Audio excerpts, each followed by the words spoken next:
पण त्या पहाटे एक काम करायचं. काय करायचं? घुम घुम करती हे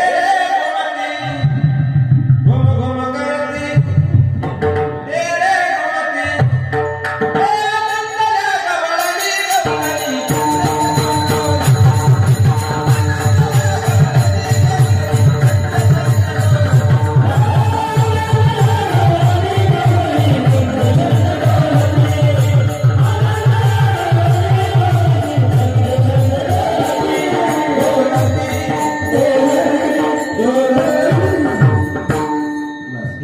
थोडं थोडं जास्त नाही, पण सगळ्यांना आनंद भेटेल असं जाऊ. एक दिवस असं वाटलं नाही पाहिजे एक दिवसाचं कीर्तन कामाही झाला पाहिजे, नामही आलं पाहिजे, मागणी झाली पाहिजे, शिवरात्र झाली पाहिजे, आणि बोवा धोरणात असला पाहिजे.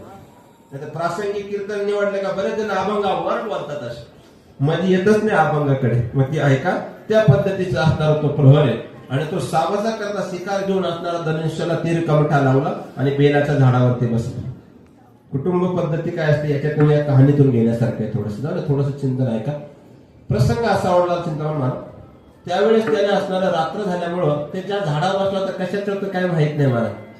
तो त्या झाडाची पानं तोडायचं आणि त्या खाली पिंडीवर टाकायचं. पत्रम पुष्पम फलम तोय त्या दृष्टिकोनातून एवढं जरी दिलं ना देवाला तरी मान्य असतं.